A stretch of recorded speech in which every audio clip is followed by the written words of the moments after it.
There we go.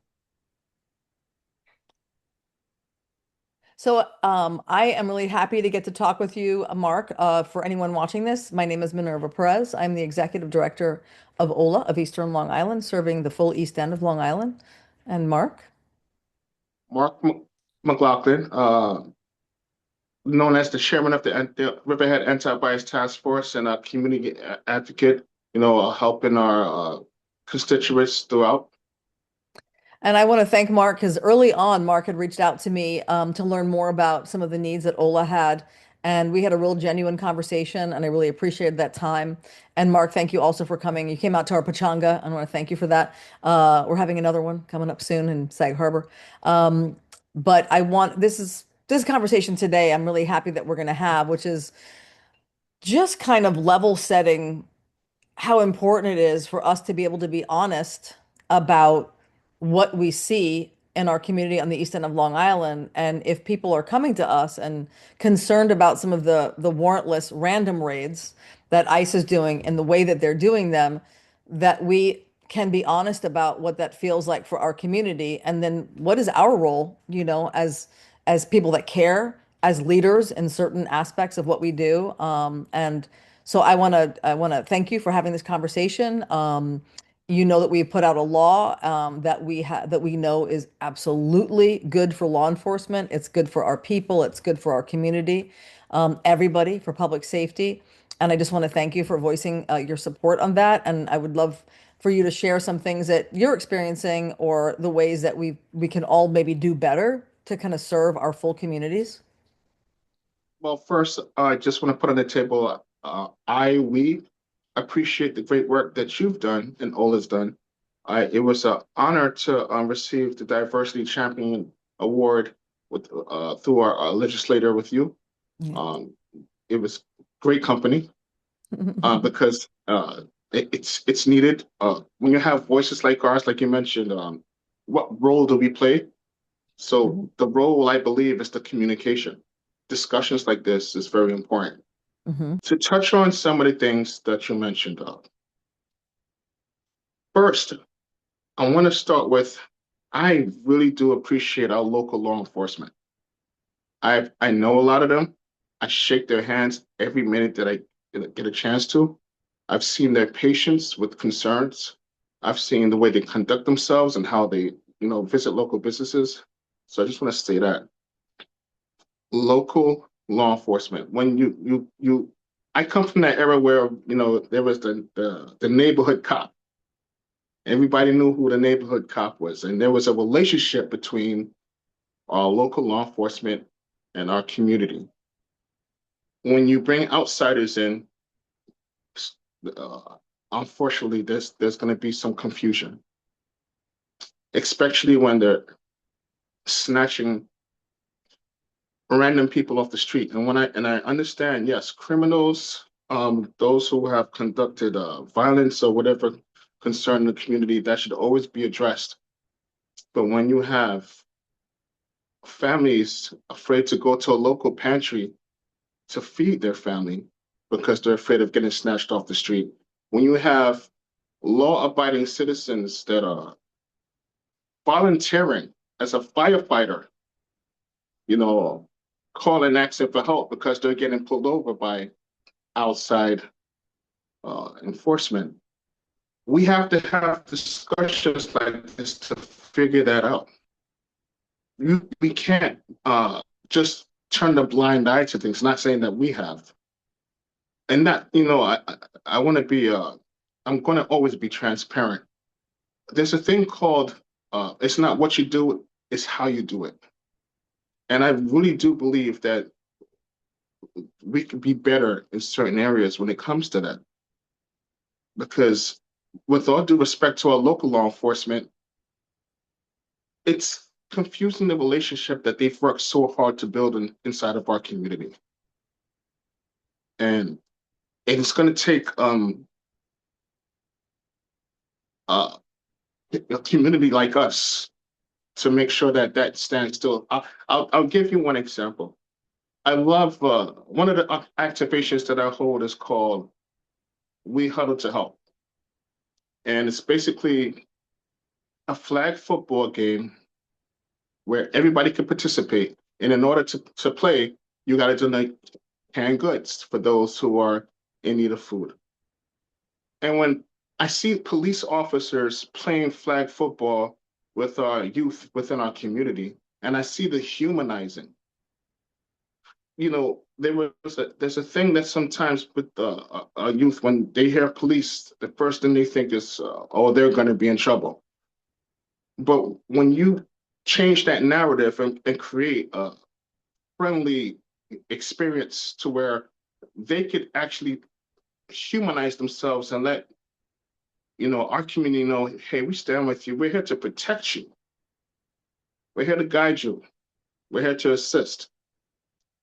That's very important, and we have to hold on to that. And I'm so sorry, but it's not what you do, it's how you do it. When you have outside, you know, enforcement come in who is not your neighborhood cop, they don't know how to, you know, communicate as well as our local enforcement does.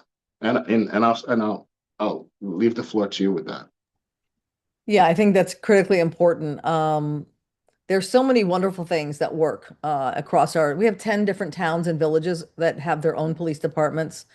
And there are so many positives, and they're hard-won positives, because there can be difficult times. There could be, and any law enforcement officer that's able to and make time and do things outside of their job and join a flag football game and be, walk the beat. It's not easy to make the time to do that or to always have that opportunity. But it almost always goes well. Like we've got a chief, actually a Southampton chief. He's come 2 years in a row to our Pachanga, which is like a big, what you've been to, and which is fun, live music, a lot of great times. He's brought his wife, and they've really enjoyed themselves. Those moments mean a lot, and they do show people that that's not a political move, that's a person with his wife actually enjoying himself. I know the difference between someone hanging out in the back and can't wait to get out once once they've said hello and they want to leave, Right. and someone on the dance floor the entire night, you know. So these are moments that mean a lot, and these outside agencies that come to our towns, whether you love them or hate them, and I say that in a very broad way because I'm sure people listening want to believe that those people are doing all the right things. Whether you love them or hate them, you love the mission, you hate the mission of ICE. When they come to our towns and our villages and they do their work in a way that does not hold itself up to the same standard that we have come to expect in terms of safety and peace and calm that our local law enforcement has been upholding. So they come out here and now there's chaos. They come out here and now people don't want to send their kids to school. People don't want to take their kids to the really critical doctor's appointments. They don't want to go to the pantry. They're afraid to be on the roads, whether they're documented or not.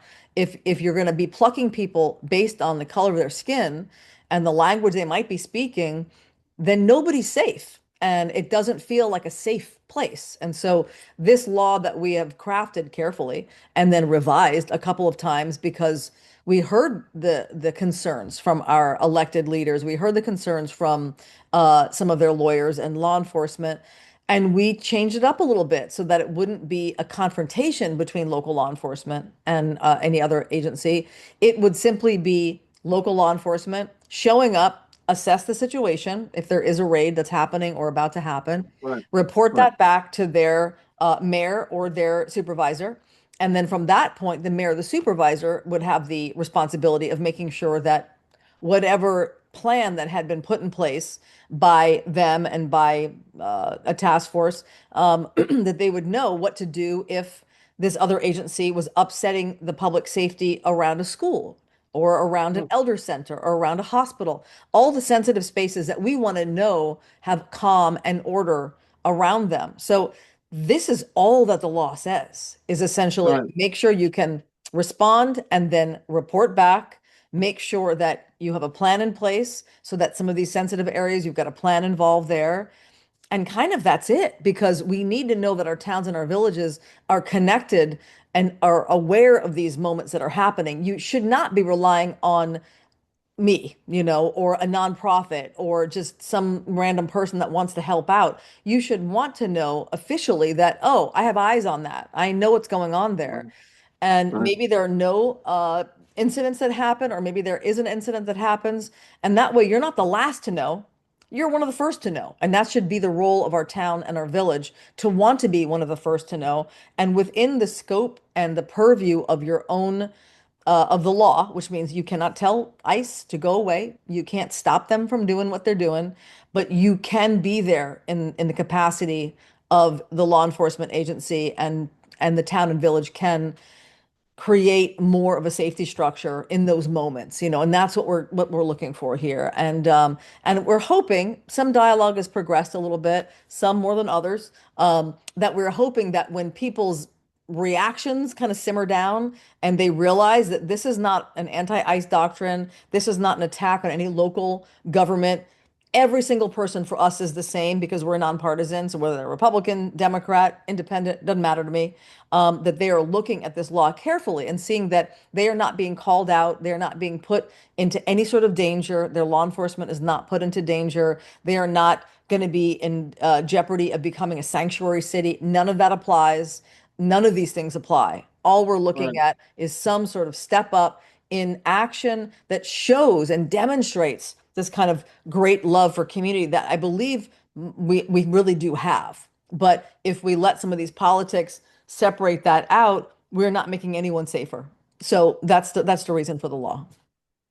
One of the things that I appreciate, your efforts about is that you made revisions, and that's your dedication and loyalty to listening to our Mhm. community. You didn't just try to force something through and say this is what it is. You actually took the time out to say, okay, how do we get it? How do we get it right? Mhm. And that's really important. And it shows that your heart and Ola's heart is in the right place. Mhm. And Thank you. hence why I totally support you. And I do have some committee members that are still in the game. They still Okay. call me fight and whatnot, and I know that their heart is in the right place too. But Okay. Good. Good. I like what you said a lot, and let's get it right. Let's get it right. I love it. So we're going to share this conversation because we also believe in transparency, and we just want to share the conversation that you and I are having. I really appreciate your reaching out and all the work that you're doing, and I want to continue to collaborate and be here for you in any capacity that we can as well. Right.